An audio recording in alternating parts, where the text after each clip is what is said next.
భౌతిక స్థలంలో కాకుండా మానసిక అండ్ ఆధ్యాత్మిక స్థలంలో వీటిని ఏమంటారు అంటే ప్రమారిద్ధి అనేది మానసిక స్థలంలో అండ్ ఆధ్యాత్మిక స్థలంలో దాన్ని సిద్ధి అని అంటారు. అయితే ఈ ప్రమారిద్ధిలో ఏమి దీంట్లో ఏం జరుగుతుంది అని అంటే మన మనస్సు యొక్క వ్యక్తీకరణ మనము మన భాషలో, మన భావంతో, మన పాటల్లో, మన మాటల్లో ఇవన్నిట్లో చూపిస్తూ ఉంటాం. అది మనస్సు యొక్క వ్యక్తీకరణ ఇలా జరుగుతుందండి. ఇప్పుడు ఒకవేళ ఒక అంటే ఆ బ్యాలెన్స్డ్ లేదు అంటే రాసేవాడు, ఫర్ ఎగ్జాంపుల్ ఒక ఆర్టిస్ట్ అనుకోండి, ఒక పెయింటర్, ఒక చెరువులో ఒక తామర పువ్వు అండ్ ఆ తామర ఆకుని డ్రా చేయాలని అనుకున్నాడు. అప్పుడు ఏం చేయాలి? చెరువు ఉండాలి ఫస్ట్, దాంట్లో ఒక తామర చెట్టు ఉండాలి, దాంట్లో ఒక ఆకు ఉండాలి, ఒక పువ్వు ఉండాలి, అప్పుడు అది బాగుంటుంది. కానీ ఒకవేళ తామర ఆకే మొత్తం చెరువుని కవర్ చేసేటట్టు డ్రా చేస్తున్నాడు అనుకోండి, వాడు చెరువు ఎక్కడ అంటే వాడి బుర్రలో ఏదో ఇంబ్యాలెన్స్ ఉంది అని అర్థం. అంతే కదా? అంతే కదా? సో ఎప్పుడైనా వాడు డ్రా చేస్తే ఎట్లా చేయాలి అంటే ఏదైనా వ్యక్తం చేస్తే ఎలా చేయాలి అని అంటే చెరువు ఉండాలి, దాంట్లో చెట్టు ఉండాలి, ఆకు ఉండాలి, దాని పువ్వు ఉండాలి. కానీ ఆకు మొత్తం చెరువునే మింగేసేటట్టుంటే వాటిలో తేడా ఉంది అని అర్థం. సో ఇది సమతుల్యమైన స్థితి కాదు, అంటే వాడు డ్రా చేసేవాడికి మెంటల్ ప్రాబ్లం ఉంది అని అర్థం. రైట్? అట్లానే ఏదైనా ఏదైనా చెప్పాలని అనుకున్నా, అంటే ఏదైనా పాట రాయాలని అనుకున్నారు. ఇవాళ మనం కొన్ని పాటలు అంటే పాటనా అది ఇంకేమైనా అంటే అది అరుస్తున్నాడా తిడుతున్నాడా ఏందో కూడా అర్థం కాదు కొన్నిసార్లు. అలాంటి పాటలు కూడా మనం వింటున్నాం. అంటే ఇది ఏం చూపిస్తుంది అని అంటే నిజానికి రాసేవాడి బుర్ర కొంచెం డిస్టర్బ్డ్గా ఉంది అని. అండ్ వినేవాళ్ళు కూడా అట్లనే ఉన్నారు. అంటే వినేవాడు అడుగుతున్నాడు కాబట్టి రాసేవాడు రాస్తున్నాడు. అంటే ఓవరాల్గా ఏం జరిగింది అని అంటే సమాజంలో పిచ్చోళ్ళ సంఖ్య పెరిగింది అని అర్థం అన్నమాట. అయితే ఈ సమతుల్యతని తీసుకురావడానికి మనము ఆ సమతుల్య స్థితి నుండి ఎప్పుడైతే వాళ్ళు ఆ మనస్సుని కరెక్ట్గా ఎక్స్ప్రెస్ చేయగలరు అంటే దాన్ని ఆ మనస్సుకు ఉన్నటువంటి భావాన్ని కరెక్ట్గా వ్యక్తం చేయగలుగుతాం. అప్పుడు దాన్ని మనము బ్రహ్మరిద్ధి అని అంటాం అన్నమాట. ఓకే, మూడవది బ్రహ్మసిద్ధి. అయితే ఈ బ్రహ్మసిద్ధి స్థితిలో ఇది మనకు ఆధ్యాత్మికతకు సంబంధించినటువంటి బ్యాలెన్స్ ఉండాలన్నమాట, సమతుల్యం ఉండాలి. అయితే ఎప్పుడైతే మనిషి శారీరకంగా ఎదుగుతున్నాడో మానసికంగా కూడా ఎదుగుతున్నాడో కానీ దాంట్లో వాళ్ళకి ఆధ్యాత్మికత లోపించినప్పుడు వాళ్ళు ఏం చేస్తారు అని అంటే మూఢనమ్మకాలని అండ్ ఈ రీతుల్ని అన్నిటినీ కొత్తగా ఇన్వెంట్ చేస్తారనమాట. లైక్ ఫర్ ఎగ్జాంపుల్ ఊళ్ళల్లో అయితే బాగా ఎక్కువ చూస్తూ ఉంటాము. అండ్ ఒకప్పుడు ఆ ప్లేగ్ వచ్చినప్పుడు లేకపోతే ఏవైనా అట్లాంటి వ్యాధులు వచ్చినప్పుడు అప్పుడప్పుడే పుట్టినటువంటివి ఈ అమ్మవార్లు లేకపోతే మన ట్యాంక్ బండ్ మైసమ్మ పోచమ్మ ఇవన్నీ అప్పుడు పుట్టినటువంటి అంటే అదేదో ఆవహించేసింది, దాన్ని తగ్గించడానికి వాళ్ళకి పూజలు చేయాలి అనుకుంటూ అది నిజానికి ఏదో రోగం, దానికి కారణాలు ఏవో ఉంటాయి. కానీ మనం దానికి ఏం చేస్తామనంటే ఆ ఆధ్యాత్మిక జ్ఞానం లేకపోవడం వల్ల ప్రతి దాన్ని కూడా మూర్ఖత్వము అండ్ ప్రతి దాంట్లో కూడా భయాన్ని సృష్టించి ఒక కొత్త పద్ధతిని వెతుక్కుంటాం అన్నమాట. అండ్ అది చేసి నిజంగానే మంచి జరిగిందని కూడా ఫీల్ అవుతాం. ఓకే, సో నిజంగా అట్లా జరుగుతుందా అని అంటే ఏం జరగదు. మీరు ఆ పూజ చేసినా అది తగ్గాల్సింది ఎప్పుడు తగ్గాలో అప్పుడు తగ్గుతుంది, చేయకపోయినా ఎప్పుడు తగ్గాలో అప్పుడే తగ్గుతుంది. లేదా మీరు కరెక్ట్ చేయాల్సినవి, లైక్ ఫర్ ఎగ్జాంపుల్ రాజమండ్రిలో ఇంతకుముందు బోధకాలు ఉండేది. మొత్తం రాజమండ్రి అంతా కూడా ఎక్కడ చూసినా సరే బోధకాల మనుషులు అంటే పైలట్ రేసెస్. అది ఇప్పుడు పోయి చూస్తే అక్కడ ఏం లేదు.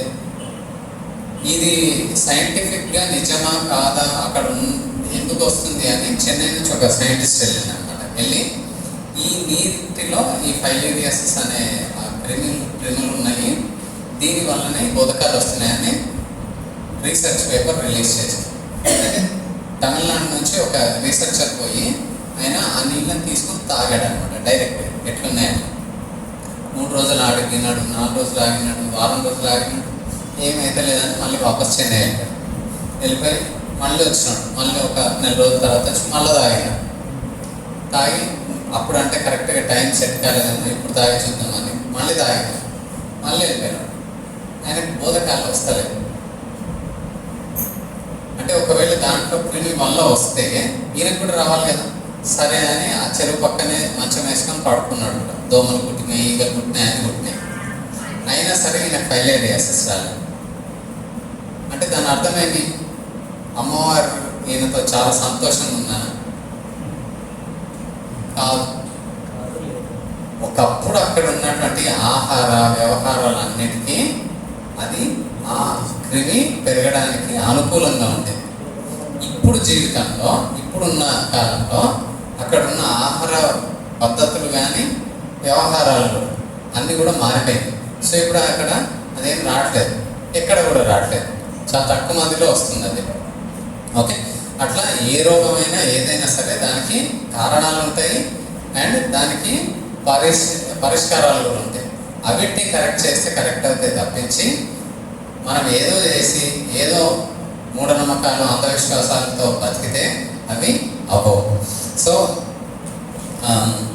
అదే కోవలోకి చెందింది తీర్థం గురించి. అంటే భగవంతుడు ఎక్కడ ఉన్నాడని మనం స్పెషల్లీ బాగా చూడగలుగుతాం తిరుపతిలో. ఒకప్పుడు పాత వీడియోలు బ్రిటిషర్స్ టైంకి కొన్ని రిలీజ్ అయితే చూసినాం మనం. పొద్దున్నే సూర్యోదయం టైంకి వీళ్ళు కాగడలు పట్టుకొని వెళ్ళి కొండపైకి ఎక్కి ఓపెన్ చేసి పూజ చేసి మళ్ళీ సూర్యాస్తం అయ్యే వరకు దిగేవాడు. ఇప్పుడు పాపం ఏడుకొండల వాడిని కూడా ఓవర్ టైం మరీ నిల్చోబెట్టి ఆయనకు దర్శనాలు చేస్తున్నాడు అనమాట. అండ్ దానివల్ల వాళ్ళకి డబ్బులు బాగా వస్తున్నాయి కాబట్టి చేస్తున్నారు తప్పించి నిజానికి. అండ్ ఒకవేళ కథ కూడా కరెక్టే అని అనుకుందాం, ఆయన అప్పు తీసుకున్నాడు, ఆ జుట్టు పోవాలి, అదంతా తీరాలంటే మనం ఇస్తూ పోవాలి. అంటే మనం ఏం చేసినా సరే దానికి లాజిక్ ఉందా లేదా? మీరు కనుక నిజంగా నైవేద్యం పెట్టకపోతే, దీపం పెట్టకపోతే ఆయన ఏమైనా ఆటల్లోని ఇక నా జీవితం వేస్ట్ అనుకునే స్థితిలోకి వెళ్తాడా? మీరు చచ్చిపోయినా సరే ఆయన ఉంటాడు, మీరు పుట్టక ముందు కూడా ఆయన ఉన్నాడు, ఎట్లున్నాడు అట్లనే ఉంటాడు. ఇది ఆధ్యాత్మిక స్థలంలో కూడా ఆ సమతుల్యత ఉండాలి. లేదు అని అంటే కనుక అది మూఢనమ్మకాలు అండ్ అనాగరిక ఆచారాల్లోకి కన్వర్ట్ అయిపోతుంది. కాబట్టి దీంట్లో కూడా మనము జాగ్రత్తగా ఏది చేస్తున్నా సరే కొంచెం బుర్రని అండ్ మోర్ ఇంపార్టెంట్ కొద్దిగా కామన్ సెన్స్ని పెట్టి చేయాలన్నమాట. అండ్ లాస్ట్ వన్ ఏం చెప్పారు అనంటే దాదా ఇవన్నీ సమతుల్యంగా ఉండడానికి చేయడానికి అన్నిటికంటే ముఖ్యము మనము చిన్నప్పటి నుంచి కూడా కరెక్ట్గా, అంటే ఈ బయటి ప్రపంచాన్ని మనము పెద్దగా ఇన్ఫ్లుయెన్స్ చేయలేము, ఎందుకంటే వినే స్థితిలో కూడా లేదు. కానీ అట్లీస్ట్ మన వరకైనా సరే మనము దాన్ని కరెక్ట్ చేసే ప్రయత్నం చేస్తే మంచిది. దాదా చెప్పింది ఏంటి అంటే చాలా చోట్ల ఇప్పుడు మనం చూస్తున్నాము, మన దగ్గరే చూస్తున్నాము. ఓకే, మనం మార్గం కానీ మన పిల్లలు కాదు, వాళ్ళు ఎప్పుడూ వదిలేసినారు మార్గం. ఓకే, సో మీ తర్వాత ఆ జెండాని ఎవరు పట్టుకుంటారు అని అంటే ఎవరు పట్టుకోరు, మీరు వెళ్ళిపోతారు, అతను అయిపోయింది, స్టోరీ ఫినిష్ అక్కడికి. అంటే మనం దాదాపు 20, 30, 40 సంవత్సరాలు, ఎన్ని సంవత్సరాలు అయినా సరే ఒక మంచి మార్గంలో ఉండి ఒక అద్భుతమైన అనుభూతిని పొంది స్టిల్ మనం మన ఇంట్లో వాళ్ళని ప్రేరేపించలేకపోయినాం, ప్రోత్సహించలేకపోయినాం. ఓకే, ఆ స్థితిలో ఉంటే అంటే మనకు వచ్చి కూడా ఏం లాభము అని అంటే ఏం చేయలేకపోయాం. మన మహావాణిలో ఆఖరి లైన్ సన్మార్గవర్తనంలో చేయుట, మన ఇంట్లో వాళ్ళనే చేసుకోలేకపోయాం. అంటే మనం ఇంత చేసినా సాధన చేయలేకపోయినాం అనమాట. ఓకే, సో అట్లీస్ట్ మన ఇంట్లో వాళ్ళనైనా సరే చేయాల్సింది ఏం లేదు, వెరీ సింపుల్. అంటే ప్రతిదీ కూడా అన్నిటికంటే ఇంపార్టెంట్ దాదా చెప్పిన దాంట్లో మనం ఏది కూడా మనం చేయద్ది ఎదుటి వాళ్ళని చేయమని చెప్పొద్దు. అంటే ఫస్ట్ మనము ఖచ్చితంగా చేస్తూ ఉండాలి. అండ్ ఈ విషయంలో మాత్రం నేను నా పర్సనల్ ఎక్స్పీరియన్స్తో చెప్తున్నాను. మా ఇంట్లో పొద్దున అంటే నేను చిన్నాను, మా నాన్నగారు ఉన్నప్పుడు, నేను 9 సంవత్సరాలు ఉన్నప్పుడు మా నాన్నగారు చనిపోయారు.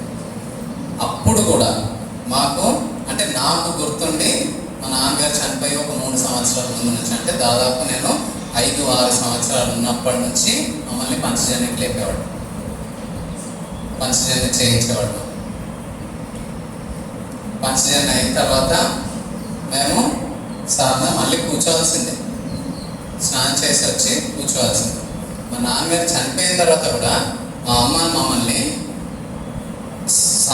సాధన చేస్తామా చేయడమా తర్వాత విషయం, కానీ కూర్చోకపోతే అన్నం దొరికేది కాదు. సో అన్నం కోసమైనా సరే కూర్చొని లేచేవాళ్ళు. సాధన సంగతి తర్వాత చేయలేదు అని అంటే తిండి లేదు, అంతే సింపుల్. పోయి ఏమైనా చేసుకోమని. అండ్ దాని రిజల్ట్ ఏమి అంటే ఇవాళ మేము ఇక్కడ ఉన్నాం. లేదనుకోండి ఎప్పుడో మేము ఇంక వెళ్ళిపోవడం చాలా ఈజీ ఉండేది. ఎందుకంటే మా నాన్నగారి పోయిన తర్వాత దాదాపు 7 సంవత్సరాలు అసలు మాకు సంస్థతో ఎటువంటి సంబంధాలు లేవు. బయటికి ఎవరు వచ్చేవాళ్ళు కాదు, మేము వెళ్ళే అవకాశం ఉండేది కాదు. కాబట్టి ఎప్పుడూ అంతరించిపోవాల్సింది. కానీ ఆ ఒక్క చిన్న సిస్టంలో ఉండే ప్రయత్నం వల్ల మేము ఇప్పటిదాకా కూడా ఇలా ఉండగలుగుతున్నాం. అండ్ మనము ఏదైతే ఏక్ మానవ సమాజ్ వగేరాలో ఏదైతే స్టోరీ చెప్తూ ఉంటామో, నిజంగా అది ఉండాలి అంటే ఫస్ట్ మన ఇంట్లో ఇది ఉండాలి.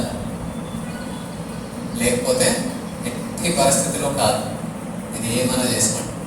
మేము ఎంత పెద్ద ఫంక్షన్కి అయినా మా నాన్న వాళ్ళంతా భయంకరమైన మాంసం తినేవాడు. ఇప్పటికి కూడా ఆ రిలేటివ్స్ అందరూ కూడా కూర్చుంటే మనుషుల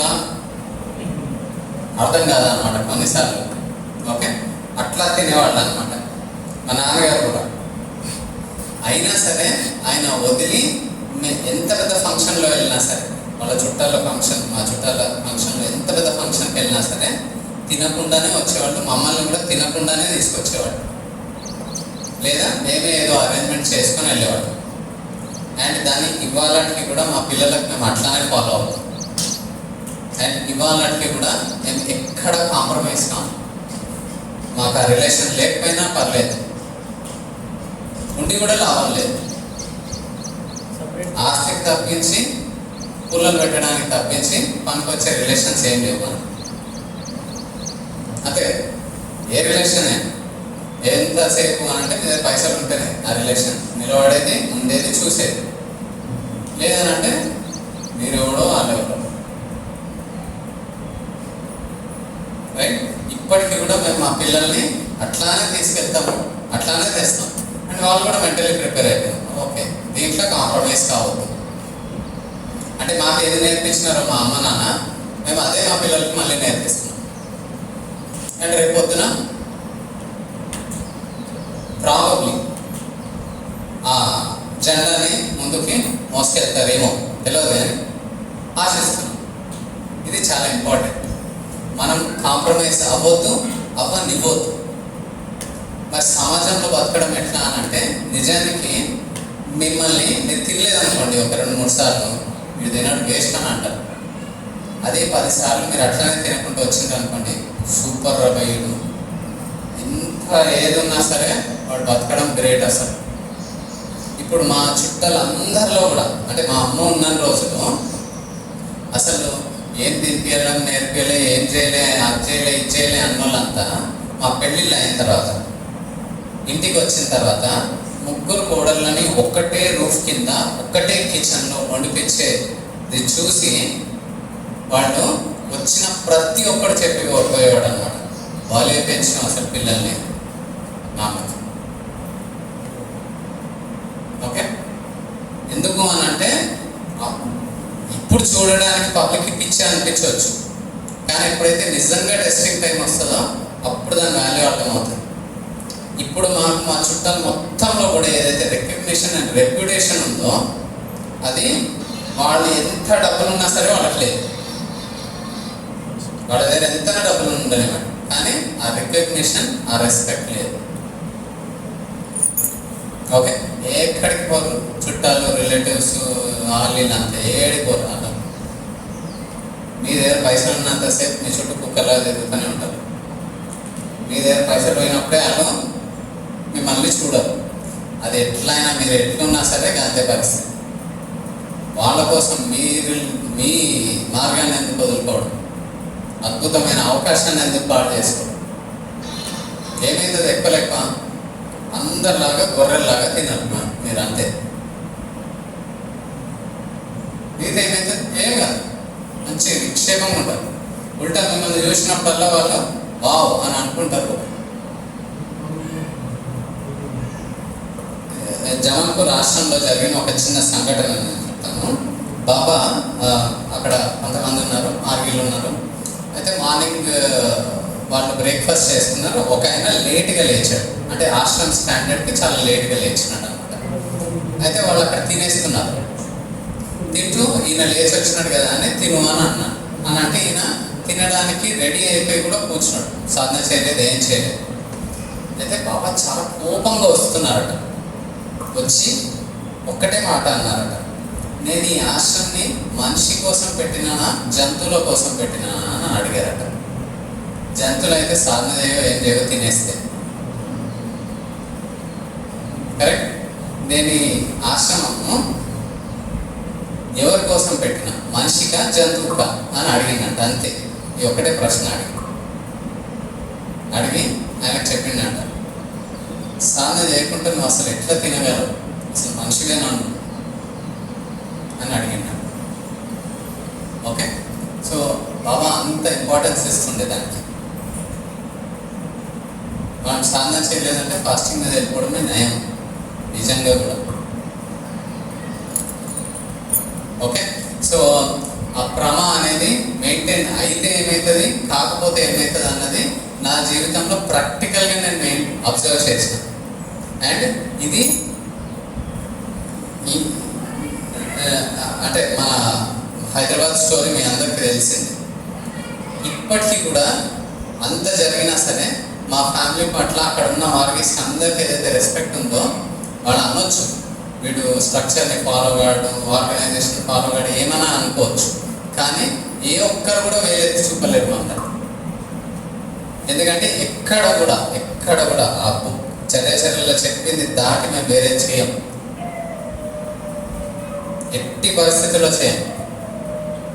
కాబట్టి ఏ ఒక్కరు కూడా మమ్మల్ని వేలెత్తి, మా మొత్తం ఫ్యామిలీని వేలెత్తి చూపించే దమ్ము కానీ, ధైర్యం కానీ, అవకాశం కానీ ఎవ్వరికీ లేదు అక్కడ.